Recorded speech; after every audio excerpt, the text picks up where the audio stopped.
नमस्कार। चंडीगढ़ अमर उजाला से मैं वीना तिवारी। बात जब बच्चों की होती है तो सबसे पहले उनके सेहत का ध्यान रखने की बात महत्वपूर्ण होती है, क्योंकि बच्चे ही देश का भविष्य हैं। अगर वो स्वस्थ होंगे तो देश भी मजबूत होगा, आत्मनिर्भर बनेगा और विश्व विजेता के तौर पे सामने आएगा। लेकिन अगर बच्चों की सेहत ही खराब होगी तो फिर भविष्य कैसे सुधरेगा। आज हम आपको मिलवाएंगे एक ऐसे शख्स से जो व्यक्ति नहीं अब मिसाल बन चुके हैं, जिन्होंने बच्चों की सेहत को संवारने के लिए अपनी पढ़ाई का रुख बदल दिया।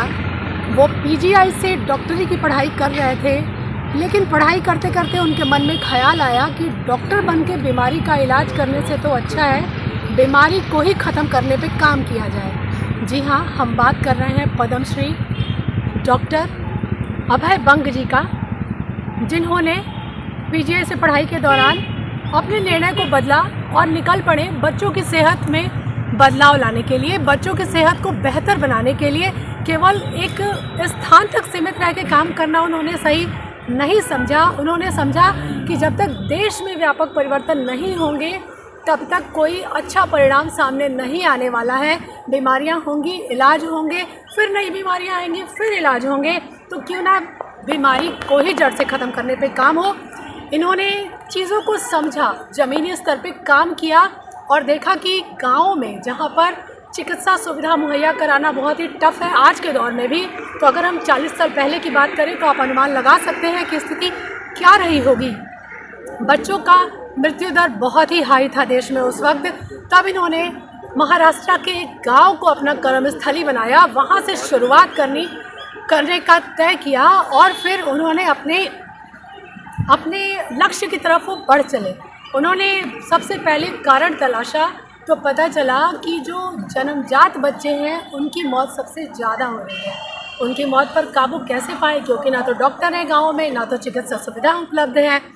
इन्होंने उपाय निकाला कि क्यों ना घर की महिलाओं को शिक्षित किया जाए, क्यों ना महिलाओं को वो प्रशिक्षण दिया जाए कि वो बच्चों की जान बचाने में कारगर भूमिका निभाए।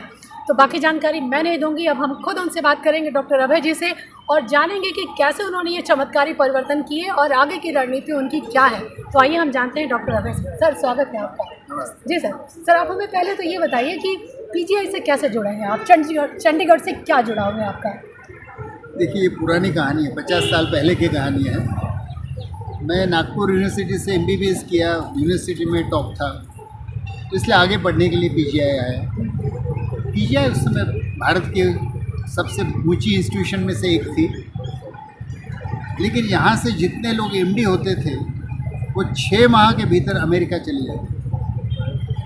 तो यहाँ 6 माह तो मैंने पढ़ाई की, लेकिन मुझे लगा कि यहाँ पढ़ने के बाद मैं भारत के देहातों में वापस नहीं जाऊँ, मैं अमेरिका जाऊँ। लेकिन मेरा सपना ये था कि मुझे भारत के देहातों की स्वास्थ्य सुधारना था और बच्चों को बचाना था, इसलिए मैंने पीजीआई को नमस्कार किया। वहाँ सौभाग्य से कहिए, दुर्भाग्य से कहिए, मैं नेशनल कंपटीशन में यहाँ भी मैं फर्स्ट था, तो यहाँ मेरे लिए पोजीशन तो राह देख रही थी, लेकिन मुझे लगा कि चैलेंज और कहीं है, पीजीआई में नहीं है। तो आगे की तो लंबी कहानी है, लेकिन 1984 में मैं और मेरी पत्नी भी डॉक्टर है, रानी, दोनों हम क्लासमेट्स रहे हैं। महाराष्ट्र का एक बहुत पिछड़ा हुआ आदिवासी इलाका है गढ़चिरौली, जो ज़्यादातर जाना जाता है नक्सलाइट प्रॉब्लम के लिए। घना जंगल है, गरीबी बहुत है, अज्ञान बहुत है, हेल्थ केयर नहीं है, रास्ते नहीं हैं। वहाँ हम पहुँचे और वहाँ सर्च नाम की संस्था हमने शुरू की। पिछले 40 सालों से हम वहीं रह रहे हैं, आदिवासियों को स्वास्थ्य सेवा देते हैं, लेकिन हर कोई बीमार अस्पताल नहीं पहुँचता है, तो मेडिकल साइंस को अस्पताल पहुंचना पड़ेगा। नवजात शिशु जो होते हैं, जो घर में डिलीवरी होती है, वो तो बिल्कुल ही नहीं पहुंचते हैं अस्पताल। इसलिए हमने मेडिकल केयर का रुख बदल दिया और घर में पहुंच के सेवा देने वाली स्वास्थ्य सेवा, इसको नाम दिया होम बेस्ड न्यूबॉर्न केयर, नवजात शिशु की। और गांव की हर गांव में एक औरत को ट्रेनिंग दिया कि जैसे वो गांव की नवजात बालक स्पेशलिस्ट हो जाए, और सचमुच हो गए। ऐसा नहीं कि वो कुछ अधूरी रह गई, उनको सचमुच ट्रेनिंग दिया और उनके द्वारा घर घर पहुँच कर मिलने वाली नवजात शिशु सेवा और बच्चों की निमोनिया की सेवा, ये 2 उपचार हमने वहाँ पहुँचाए। ये दोनों बहुत वैज्ञानिक ट्रायल के रूप में किया। दोनों का असर ये देखा गया खाली कर दो कि वहाँ का जो IMR होता है, बच्चों के मृत्यु का दर, वो 121 था पहले, 1000 में 121 मरते थे, वो अब कम होते होते 16 पे आ गया। तो गांव के औरतों को आप ट्रेनिंग दे के, कुछ मेडिसिन दे के और कुछ गाइडेंस दे के, आज जहाँ भी भारत के लोग हैं वहाँ पहुँचकर आप चाइल्ड मोर्टेलिटी कम कर सकते हैं, बच्चों को बचा सकते हैं। उसके लिए चाहिए क्या? चाहिए ये कि विज्ञान को गांव पहुंचना पड़ेगा। आज विज्ञान सिर्फ दिल्ली, बम्बई, बड़े शहरों में बैठ के राह देखता है कि वो पेशेंट मेरे पास आएगा, तब तक तो वो मर चुका है। वो मरने के पहले आप वहाँ कैसे पहुँचेंगे, ये एक सवाल है। दूसरा कि हर गांव में डॉक्टर होने वाले नहीं, आप चाहे जो कुछ कर लीजिए। तो फिर सॉल्यूशन ये है कि गांव में जो है ही, आपको उसको अपॉइंट नहीं करना पड़ता है, वो है गांव की औरत। उसको आप भेजना नहीं पड़ता है, शादी होके वो गई है, अपनी चॉइस से गई है, वो वहीं रहने वाली है, उसको आप डॉक्टर बना दीजिए। डॉक्टर तो शब्द मैंने एक रूपकात्मक इस्तेमाल किया कि उसको आप ट्रेंड हेल्थ वर्कर बना दीजिए, जैसे हमने आरोग्य दूत बनाए। भारत सरकार ने उसी मॉडल पे आशा प्रोग्राम भी अब विकसित किया है। तो गांव-गांव में आशा है। भारत में 10 लाख आशाएं हैं और उन आशाओं को ट्रेनिंग देने के लिए भारत सरकार ने हमें कहा, तो उनको होम बेस्ड न्यूबॉर्न केयर का ट्रेनिंग दिया गया है। पिछले साल 1.5 करोड़ नवजात शिशु को उनके ही घर में आशाओं ने, 10 लाख आशाओं ने ये होम बेस्ड न्यूबॉर्न केयर दिया। तो ये तो बाल मृत्यु कम करने का एक हमारा प्रयोग और एक तरीका रहा कि जो सौभाग्य से सफल रहा और अखिल भारतीय हो। अब तो 80 देशों में इसका इस्तेमाल होता है। लेकिन यही अप्रोच हम और बीमारियों के लिए भी इस्तेमाल कर सकते हैं। व्यसन है टोबैको, अल्कोहल का। अब इसके लिए क्या हर पेशेंट को आप डी एडिक्शन सेंटर ले जाएंगे? भारत में 4 करोड़ अल्कोहलिक्स हैं। भारत के सारे अल्कोहल डी एडिक्शन सेंटर भी आप मिला दें तो आप 40 लाख भी अल्कोहलिक का इलाज नहीं कर सकते। भारत में 4 करोड़ हैं, तो आपको एडिक्शन की समस्या पे कोई दूसरा सोल्यूशन लगेगा। भारत में 1/4 पॉपुलेशन को अब हाई ब्लड प्रेशर है, तो हर कोई कहाँ हॉस्पिटल जाने वाला है। तो जो नई बीमारियाँ उभर रही हैं, कैंसर है, मेंटल हेल्थ प्रॉब्लम्स हैं, एक्सीडेंट्स हैं, इन सब के लिए हमको हॉस्पिटल पे निर्भर रहने वाला तरीका अधूरा पड़ेगा। 100 करोड़ जनता को आप हॉस्पिटल में नहीं ला सकते। तो हॉस्पिटल के बजाय मेडिकल साइंस को हम 100 करोड़ लोगों तक कैसे ले जाएं, इसकी हमको खोज है। वही काम हम गढ़चिली में कर रहे हैं। बच्चों की मृत्यु के बारे में तो काफ़ी हमने सफलता प्राप्त की और समस्याओं पे काम कर रहे हैं। जैसा कि डॉक्टर बंग ने बताया कि भारत के एक छोटे से गांव से शुरू हुई ये जो परिवर्तन वाली प्रक्रिया थी, अब विश्व के 80 देशों में अपना ली जा चुकी है। वाकई हर व्यक्ति ऊंचे अस्पतालों तक, बड़े शहरों तक नहीं पहुंच सकता, तो डॉक्टरों को, यानी कि जो मेडिकोज हैं, जो अच्छे मेडिकल कॉलेज से पढ़ाई कर रहे हैं, उन्हें ये तय करना होगा कि पढ़ाई पूरी करने के बाद वो विदेशों की यात्रा कम करें, विदेशों में बसने का निर्णय कम लें, अपने देश में रुके, क्योंकि ऐसे एग्जाम्पल सेट करने हैं तो हमें अपने बीच से अभय बंग निकालने होंगे। सर, हमें ये जानना है कि निमोनिया की तो बात हो गई, आपने जो होम बेस्ड केयर दिया उससे निमोनिया सबसे पहले आपने खात्मे के स्तर पे पहुंचाया है, 0 पे लाया है। अगली कड़ी में अब क्या है आपका? अगली कड़ी जैसे मैंने कहा, न्यूमोनिया और नवजात शिशु की जो मृत्यु है वो कम किया। अगली कड़ी मैंने जो जिक्र किया, अल्कोहल बहुत ज़्यादा है और टोबैको तो आधी, जैसे कोई भारत का आधी सब जनसंख्या टोबैको प्रोडक्ट इस्तेमाल करता है, उसमें से कैंसर निकलता है। तो इसको कैसे कम करें? नवजात शिशु की मृत्यु तो कम हुई, लेकिन कई नवजात शिशु ऐसे पैदा होते हैं जिनको हम लो बर्थ वेट कहते हैं, कमज़ोर, उसके कई दुष्परिणाम हैं। तो ये लो बर्थ वेट की समस्या कैसे कम करें? उसको बचा तो लिया हमने, लेकिन लो बर्थ वेट पैदा ही नहीं होना चाहिए। उसको गर्भाशय में, माँ के गर्भ में ऐसा पोषण मिलना चाहिए कि उसका बर्थ वेट बेहतर हो। या तो अभी हार्ट अटैक है, लकवा है, ब्लड प्रेशर है, शुगर है, कैंसर है, मेंटल हेल्थ प्रॉब्लम है। ये 6 प्रॉब्लम्स जो हैं, जो गांव-गांव में करीबन घर-घर में होता है। ये तो बड़ी मैसिव समस्या है। इसको कैसे सुलझाएंगे? हर आदमी के ट्रीटमेंट, ये तो असंभव है। इस देश में 140 करोड़ लोग हैं, तो इसके बजाय हमको किसी और अप्रोच की ज़रूरत है कि बीमारियां हो नहीं, इसके लिए हम क्या करें, क्या बदलाव लाएं? हो जाए तो जल्दी कैसे डिटेक्ट कर लें ताकि वो व्यक्ति सावध हो जाए और गलत रास्ते बंद कर दें। उसके बाद जब हार्ट अटैक आ जाता है तो आपको आईसीयू जाना ही पड़ता है, लेकिन हार्ट अटैक आने की राह क्यों देखें? उसके पहले कैसे बदलें? जी, जैसा कि डॉक्टर अभय ने बताया कि हमारे सामने विकल्प ढेर सारे हैं, समस्याएं ढेर सारी हैं।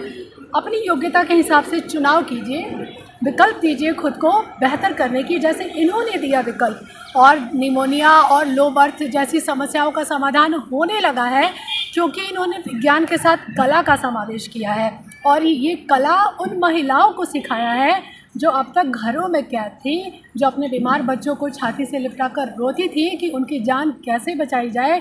अब वो अपने ही नहीं, अपने गांव, अपने ज़िले के बच्चों की जान बचा के मिसाल कायम कर रही हैं। सर, एक आखिरी सवाल क्या कहेंगे, हम मैसेज कहेंगे कि आप मेडिकोज को या फिर युवा शक्ति को क्या मैसेज देना चाहेंगे? एआई के दौर में वो अपनी बुद्धिमत्ता का यूज़ करके कैसे अपना और अपने देश का नाम करें, क्योंकि आपने अपने निर्णय के बल पर पूरे विश्व को झुकाया है। वो 80 देश जो आपके बताए गए रास्ते पे चल रहे हैं, एक मिसाल है। तो सर, आप क्या कहना चाहेंगे? देखिए, हमारे हाथ में कोई जादू तो नहीं थी, लेकिन एक जादू की तावीज़ थी जो महात्मा गांधी ने कहा है। उन्होंने कहा कि जब युवाओं को उलझन होती है कि क्या करें आगे, तो गांधी जी ने कहा मैं तुमको एक जादू की तावीज़ दूंगा। अपनी ज़िंदगी में देखे हुए सबसे दुर्बल, दुखी व्यक्ति का चेहरा सामने लाओ और पूछो अपने आप को कि मैं उसके लिए क्या कर सकता हूँ। तो एक तो आज के युवाओं को मैं कहूँगा कि अपनी ज़िंदगी का क्या उपयोग करना है, ये सोचते समय पहले वो टेलिस्मन, वो जादू का तावीज़ गांधी का दिया हुआ, कि अपनी ज़िंदगी में देखा हुआ सबसे दुखी, सबसे निर्बल आदमी कौन है, उसको मैं क्या मदद कर सकता हूँ, ये एक। दूसरा ये कि आज की करियर की दौड़ तो अंतहीन है। आप बिल गेट्स भी बन जाए और इलॉन मस्क भी बन जाए तो भी कोई अंत नहीं है। तो पैसे की दौड़ के पीछे दौड़ने के बजाय अर्थ प्राप्ति के लिए मत दौड़ो, अर्थपूर्ण जीवन के लिए दौड़ो। जीवन की सार्थकता किस चीज़ में है, ये अपना अपना खुद तय करो। कोई दूसरे से उधार लेने की ज़रूरत नहीं, लेकिन हर व्यक्ति को करियर की दौड़ के पहले सोचना चाहिए कि मुझे सार्थक जीवन किस चीज़ में सार्थकता है। नहीं तो मैं कहीं गलत गाड़ी में तो ना बैठ जाऊँ, वो मुझे गलत जगह पहुँचा देगी। तो अपने जीवन की सार्थकता खोजनी चाहिए। उसके लिए हमने युवाओं के लिए एक निर्माण नाम का प्रोग्राम शुरू किया है, 1 हफ्ते का प्रोग्राम, कि जिसमें युवा शिविर रूप में आके मुझे मेरे सार्थक जीवन की क्या कल्पना है, उसके लिए मैं क्या करूँगा, इसकी खोज कर। एक, चूँकि आपका चैनल सभी लोगों के घर घर में जाता है, और एक जिक्र कर कि हार्ट अटैक की समस्या भारत में बहुत बढ़ चुकी है। भारत का भी नंबर 1 मौत का कारण हार्ट अटैक है। मुझे 39 साल की उम्र में पहला हार्ट अटैक। मैं खुद फिजिशियन, मेडिसिन में एमडी हूँ, समाज सेवा करता हूँ, आदिवासी इलाके में काम करता हूँ, फिर भी मुझे हार्ट अटैक। तो चोट असहनीय थी, शर्म थी कि अरे बेवकूफ़ क्या कर रहा है, समझा नहीं तुझे। दूसरा ये कि मेरी एंजियोप्लास्टी होते समय मेरी कोरोनरी आर्टरी फट गई। तो मौत को सामने देखा, स्क्रीन पे देखा मौत को, आर्टरी फट गई है, तो अगले क्षण मर जाऊंगा ऐसे लगा।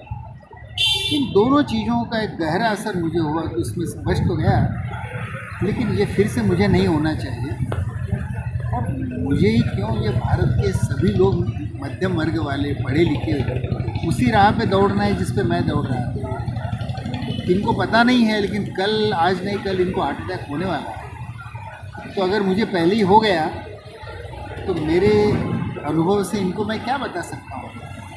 तो अगले 5 साल मैंने गहरी खोज, शब्द तो ज़रा ज़्यादा बड़ा हो जाएगा, लेकिन आत्मशोधन भी किया कि मेरा क्या गलत हुआ और दूसरा मेरे जीवन में मैं क्या परिवर्तन करूं कि मुझे हार्ट अटैक से मुक्ति मिलेगी। वो एक किताब के रूप में मैंने लिखा, हृदय रोग से मुक्ति। महाराष्ट्र में मराठी में पहले लिखा, वो पिछले 25 सालों से मराठी महाराष्ट्र में बेस्ट सेलर, क्योंकि घर घर ये तकलीफ है। महाराष्ट्र में हार्ट अटैक आने पर कार्डियोलॉजिस्ट पेशेंट को वो किताब देते हैं कि आईसीयू में से घर जाके आप ये किताब पढ़ो और ऐसे जियो। तो उसका हिंदी अनुवाद अब प्रकाशित हुआ है, हृदय रोग से मुक्ति। ये कोई मेरी किताब का सेलमैन, मुझे उसकी ज़रूरत नहीं है, लेकिन मैं देख रहा हूँ कि घर घर में मौत मंडरा रही है, हार्ट अटैक मंडरा है। हम जो खाते हैं, जो पीते हैं, जिस ढंग से जीते हैं, मानसिक तनाव है, दुख है, डिप्रेशन है, टोबैको है, तो इससे अपने आप को कैसे बचाएं। तो मैं चाहता हूं कि जैसे बाल मृत्यु कम करके हमने कुछ शायद मदद की होगी, वैसे ये हृदय रोग को भी हम कैसे रोक सकें। तो हृदय रोग के लिए कोई हमको पहुंचने की ज़रूरत नहीं, वो किताब घर घर में पहुंच जाए तो शायद काफ़ी मदद होगी। जैसा कि डॉक्टर अभय बंग जी ने बताया कि हमारा जो संकल्प है वही हमारी असली ताकत है। इन्होंने वो कर दिखाया, बच्चों की जान बचाने के क्षेत्र में हो या फिर हृदय रोग से बचाव पर इनकी लिखी गई किताब की बात हो। इन्होंने अपने अनुभव उस किताब में लिखे हैं और जन जन तक पहुंचा रहे हैं कि किन गलतियों को हम कर रहे हैं जो हमें कहीं ना कहीं से हृदय रोगी बना रहा है, हमें हार्ट अटैक की तरफ धकेल रहा है। तो युवाओं को सीख लेनी चाहिए इन एक शख्स से और अपने जीवन में आत्मसात करना चाहिए इनके कार्यों को और चुनाव करना चाहिए अपने लक्ष्य का, भले ही वो छोटा क्यों ना हो, खुद को साबित करना चाहिए। तो बने रहिए चंडीगढ़ से अमर उजाला के साथ, वीना तिवारी के साथ। धन्यवाद। अगर आप ये वीडियो YouTube पर देख रहे हैं तो हमारे चैनल को सब्सक्राइब कर बेल आइकन दबाएं और Facebook पर देख रहे हैं तो हमारे पेज को लाइक करें।